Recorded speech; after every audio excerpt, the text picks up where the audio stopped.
Hello friends, સ્વાગત છે મારા વાનગી ખજાનામાં. હું ભાવનાબેન રાઠોડ. આજે આપણે બનાવીશું વેજીટેબલથી ભરપૂર ઇન્સ્ટન્ટ હાંડવો. તો ફ્રેન્ડ્સ, આ હાંડવો બનાવવામાં નથી તમારે દાળ ચોખા પલાળવા, નથી પીસવા કે નથી આથો લેવો, અને સાથે આપણે હાંડવા સ્પેશિયલ ગ્રીન ચટણી પણ બનાવશું. તો વિડીયો બિલકુલ સ્કીપ કર્યા વગર જોજો. તો ચાલો બનાવીએ વેજીટેબલથી ભરપૂર ઇન્સ્ટન્ટ હાંડવો. ઇન્સ્ટન્ટ હાંડવો બનાવવા માટે અહીંયા મેં 1 કપ રવો લીધો છે. રવો તમારી પાસે જાડો કે ઝીણો જે હાજર હોય ને એનો ઉપયોગ કરી અને તમે આ સ્વાદિષ્ટ હાંડવો તૈયાર કરી શકો છો. એક મિક્સિંગ બાઉલ લેશું અને રવો છે મિક્સિંગ બાઉલમાં ઉમેરી દેશું. હાંડવો ખાવામાં એકદમ સોફ્ટ તૈયાર થાય એ માટે એક સિક્રેટ વસ્તુ ઉમેરવાની છે, એ છે પૌવા. તો ફ્રેન્ડ્સ, મેં અડધો કપ પૌવા લીધેલા, એને પીસી લીધા છે, એટલે અત્યારે 1/4 કપ જેટલો પૌવાનો ભૂકો તૈયાર થયેલો છે. આ રીતે આપણે ભૂકો તૈયાર કરી લેવાનો છે. થોડો પૌવાનો ભૂકો ઉમેરશો ને એટલે હાંડવો એકદમ સોફ્ટ તૈયાર થશે, કારણ કે આજે આપણે આથો લીધા વગર હાંડવો તૈયાર કરીએ છીએ, એટલે આ પૌવા ઉમેરવા ખાસ જરૂરી છે. સાથે 1/4 કપ જેટલો ચણાનો લોટ પણ ઉમેરી દેશું. અહીંયા મેં 1 કપ દહીં લીધેલું છે, દહીં ઉમેરી દેશું. દહીં સેજ ખાટું હશે ને તો હાંડવો વધારે સ્વાદિષ્ટ તૈયાર થશે. તો પહેલાં બધા લોટ સાથે આપણે દહીં સરસ મિક્સ કરી લઈશું. આ સિવાય પણ ફ્રેન્ડ્સ, મેં તમારી સાથે ઇન્સ્ટન્ટ ઢોકળાની રેસીપી પણ શેર કરેલી છે, લિંક તમને ઉપર આઈ બટન પર આપી દઈશ. અત્યારે કામની ભાગદોડમાં તમે આથો નાખવાનું ભૂલી જતા હોય તો આ તમારા માટે બેસ્ટ રેસીપી છે. બધું મિક્સ કરી દીધા પછી અહીંયા તમે જોઈ શકો છો કે આપણું બેટર વધારે કઠણ છે. તો 1 કપ પાણી લીધું છે, થોડું થોડું પાણી ઉમેરતા બેટર સાથે મિક્સ કરશું. આ બેટર વધારે ઢીલું ના થઈ જાય એ વાતનું ખાસ ધ્યાન રાખવાનું. આપણે ઢોકળા નહીં પણ હાંડવો બનાવવાનો છે. હાંડવાનું બેટર થોડું થીક હોય છે.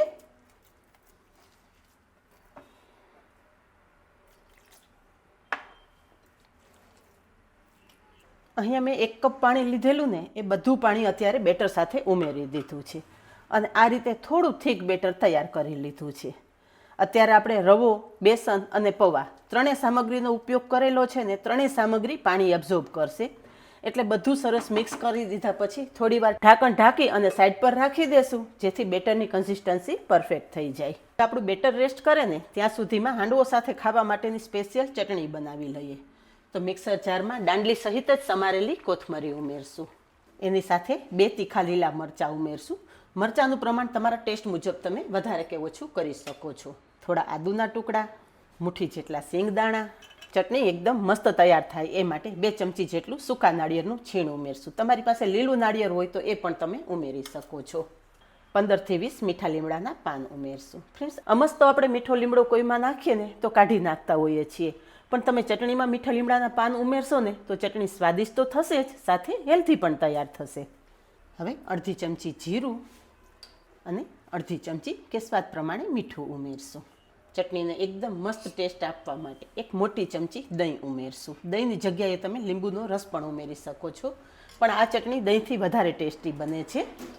અને ચટણી પીસાયા પછી એકદમ મસ્ત કલર આવે એ માટે 3 આઈસ ક્યુબ ઉમેરી અને ચટણી પીસી લેશું. અહીંયા ચટણી પીસી લીધી છે અને ફ્રેન્ડ્સ, તમે જોઈ શકો છો કેટલો મસ્ત કલર આવેલો છે. પીસેલી ચટણી એક બાઉલમાં લઈ લેશું.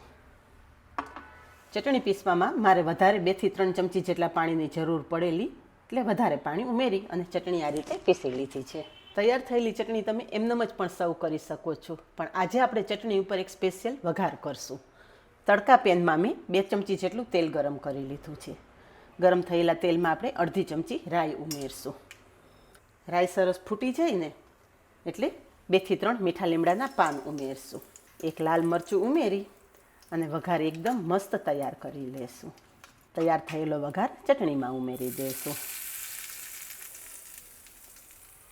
સરસ મિક્સ કરી દઈશું. ફ્રેન્ડ્સ, આ રીતે ચટણી બનાવી અને તમે ઢોસા સાથે પણ સર્વ કરી શકો છો. ઢોસા સાથે પણ આ ગ્રીન ચટણી બહુ મસ્ત લાગે છે. તો અહીં આપણી સ્પેશિયલ ચટણી તૈયાર થઈ ગઈ છે. હવે તૈયાર કરેલું બેટર પણ ચેક કરી લઈએ. તો અહીંયા થોડીવાર બેટર રેસ્ટ કર્યા પછી તમે જોઈ શકો છો કે રવો અને પૌવાએ આપણે બેટરમાં ઉમેરેલું દહીં અને પાણી બધું એબ્ઝોર્બ કરી લીધું છે, અને આટલું થીક બેટર તૈયાર થઈ ગયું છે. હવે બેટરને થોડું ઢીલું કરવા માટે અહીંયા મેં ફરી 1 કપ પાણી લીધેલું છે. થોડું થોડું પાણી ઉમેરશું. કેટલું પાણી જોશે ને એ હું તમને આગળ જણાવી દઈશ. હજી આમાં આપણે વેજીટેબલ પણ ઉમેરવાનું છે, એટલે વેજીટેબલમાંથી પણ પાણી છૂટવું પડશે. એટલે આ બેટર આપણે વધારે ઢીલું નથી કરવાનું, એ પણ હું તમને આગળ જણાવી ચૂકી છું. અહીંયા બધું મિક્સ કરી દીધું છે અને આ રીતનું મીડિયમ થીક બેટર તૈયાર કરી લીધું છે. આટલું બેટર તૈયાર કરવામાં મારે 1/4 કપ જેટલા પાણીની જરૂર પડેલી છે. ટોટલ આપણે 1.25 કપ પાણી અને 1 કપ દહીંનો ઉપયોગ કરી અને આ બેટર તૈયાર કરેલું છે. હવે આમાં આપણે વેજીટેબલ ઉમેરશું. તો ફ્રેન્ડ્સ, તમારી પાસે જે વેજીટેબલ હાજર હોય ને એનો ઉપયોગ તમે કરી શકો છો. અત્યારે વેજીટેબલમાં મેં 1/4 કપ જેટલા વટાણા લીધા છે, સાથે 1/4 કપ જેટલી લીલી ડુંગળી, 1/4 કપ જેટલું ગાજરનું છીણ, 1/4 કપ જેટલા કેપ્સિકમના ટુકડા, 1/4 કપ જેટલી લીલી મેથી, 1 ચમચી જેટલું આદુનું છીણ અને 2 લીલા મરચાંના ટુકડા પણ લીધા છે. તમે બાળકો માટે કરતા હોય તો મરચાંનું પ્રમાણ તમારે તમારા ટેસ્ટ મુજબ ઉમેરવાનું. હવે પહેલાં તો આપણે વેજીટેબલ સરસ મિક્સ કરી લેશું. આ સિવાય તમે દૂધી પણ ઉમેરી શકો છો કે પછી તમારા મનપસંદ વેજીટેબલ બીજા પણ ઉમેરી શકો છો. ઘરમાં વડીલો તો બધા વેજીટેબલ ખાવું પસંદ કરતા હોય છે, પણ બાળકોને વેજીટેબલ ખવડાવવાને એટલે માથાનો દુખાવો હોય. બાળકો વેજીટેબલ ખાવું પસંદ જ નથી કરતા ને, તો તમે આ રીતે જો મિક્સ વેજીટેબલ હાંડવો બનાવશો ને તો તમારા બાળકો પણ ખાશે અને ઘણા બેનિફિટ પણ મળશે. બધું મિક્સ કરી લીધા પછી અહીંયા 1/4 કપ જેટલા કોથમરીના પાન પણ ઉમેરી દેશું. બધું સરસ મિક્સ કરી લેશું. ફ્રેન્ડ્સ, બધું મિક્સ કર્યા પછી અહીંયા તમે જુઓ કે આપણું બેટર થોડું વધારે થીક લાગે છે. તો બાકી જે આપણે 1/4 કપ પાણી બચાવીને રાખેલું છે ને એ થોડું થોડું કરતાં ઉમેરી દેશું. આ સિવાય પણ ફ્રેન્ડ્સ, તમારે કોઈ ઇન્સ્ટન્ટ રેસીપી જોવી હોય ને તો મને કમેન્ટ કરજો. એ રેસીપી પણ હું તમારી સાથે શેર કરીશ. હવે મસાલા કરી લઈએ. તો સ્વાદ પ્રમાણે મીઠું, અડધી ચમચી લાલ મરચું, અડધી ચમચી હળદર, 1 ચમચી ખાંડ. હાંડવો થોડો ખાટો મીઠો હોય છે એટલે ખાંડ ખાસ ઉમેરવી. બધો જ મસાલો એક વખત સરસ મિક્સ કરી લેશું. અહીંયા બધો મસાલો મિક્સ કરી લીધો ને, હવે બેટર સાથે આપણે એક સ્પેશિયલ વઘાર કરી લઈએ. તો તેલ ગરમ થઈ ગયું છે, તેલમાં અડધી ચમચી રાઈ ઉમેરશું. રાઈ સરસ ફૂટી જાય ને એટલે 15 થી 20 મીઠા લીમડાના પાન સમારીને રાખેલા છે એ ઉમેરી દઈશું. સાથે 25 થી 30 સિંગદાણા પણ લીધેલા છે, સિંગદાણા પણ તેલમાં ઉમેરી દઈશું અને 1 ચમચી જેટલા તલ ઉમેરશું.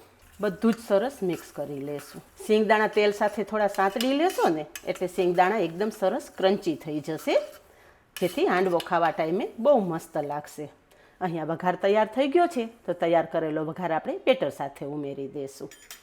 બધું સરસ મિક્સ કરી લેશું. તો અહીંયા ફ્રેન્ડ્સ, તમે જોયું ને કે આપણે લોટ કરતાં વેજીટેબલનો વધારે ઉપયોગ કરેલો છે. આ રીતે તમે ઘરના બધાને વેજીટેબલ વધારે ખવડાવી શકશો.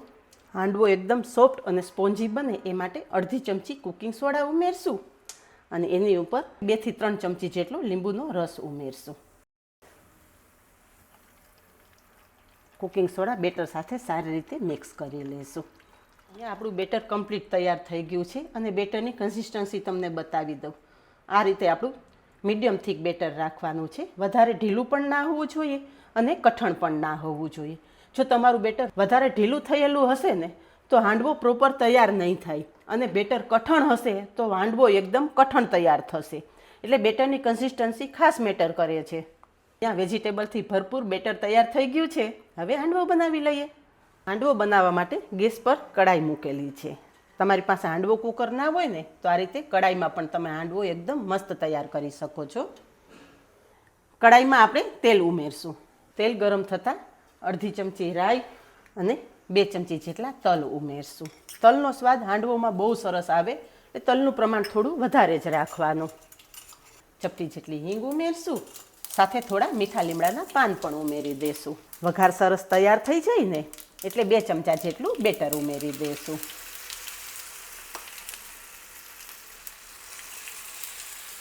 અને બેટરને કડાઈમાં સરસ ફેલાવી દઈશું. ઉપર પણ થોડા તલ સ્પ્રિંકલ કરી દઈશું. અત્યારે હાંડવાનું બેટર કાચું હોય ને તો તલ અત્યારે સરસ ચીપકી જશે, જેથી હાંડવો પલટાવો ને ત્યારે તમારે તલ ઉમેરવાની જરૂર ના પડે. ગેસની ફ્લેમ એકદમ મીડિયમ રાખશું અને ઢાંકણ ઢાંકી અને 10 મિનિટ હાંડવો કૂક કરી લેશું. હાંડવો ચેક કરી લઈએ. તો અહીંયા તમે જુઓ કે ઉપરનું પડ થોડું ડ્રાય થઈ ગયું છે. હાથેથી ટચ કરો ને તો હાથમાં બિલકુલ ચોંટતું નથી. હવે હાંડવો પલટાવવા માટે આ રીતે કોઈ એના માપની એક ડીશ લેવાની અને હાંડવો આ રીતે પલટાવી લેવાનો. અને ફરી પાછો હાંડવો છે ને આપણે કડાઈમાં મૂકી દેવાનો, જેથી બીજી બાજુ પણ એકદમ સરસ કૂક થઈ જાય. મીડિયમ ફ્લેમે જો તમારો હાંડવો પાકશે ને તો અંદર સુધી એકદમ સરસ કૂક થઈ જશે. પરિણામે હાંડવાનો એકદમ ઓથેન્ટિક સ્વાદ આવશે. ફરી પાછું ઢાંકણ ઢાંકી દેશું. હાંડવો પલટાવ્યા પછી વધારે 5 મિનિટ કૂક કરી લીધા પછી હાંડવો ચેક કરી લઈએ. તો અહીંયા મેં એક ચપ્પુ લીધેલું છે. તમે જુઓ કે અંદર ચપ્પુ નાખું છું ને તો ચપ્પુ મારું એકદમ ક્લીન બહાર આવે છે. મીન્સ કે હાંડવો બંને બાજુ સરસ કૂક થઈ ગયો છે. ગેસની ફ્લેમ બંધ કરી દઈશું અને તૈયાર થયેલો હાંડવો જે રીતે આપણે પહેલી વખત પલટાવેલો ને એ રીતે જ પલટાવી અને ડીશમાં લઈ લઈએ. વાવ ફ્રેન્ડ્સ, તમે જોઈ શકો છો કે હાંડવો બંને બાજુ એકદમ મસ્ત ગોલ્ડન બ્રાઉન થઈ ગયો છે. કટ કરી લેશું.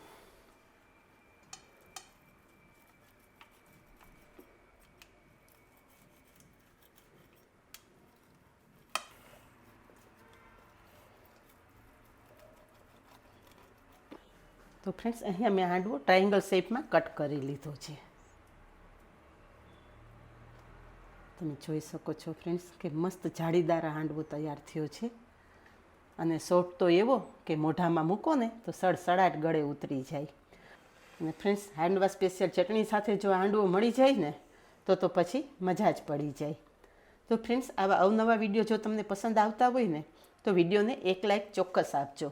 અને આવા જ નવા વિડીયો જોવા માટે ચેનલને સબસ્ક્રાઈબ પણ કરી લેજો અને પાસે રહેલું બેલ પણ પ્રેસ કરી રાખજો, જેથી આવનારા બધા જ નવા વિડીયોની નોટિફિકેશન સૌથી પહેલાં આપને મળે.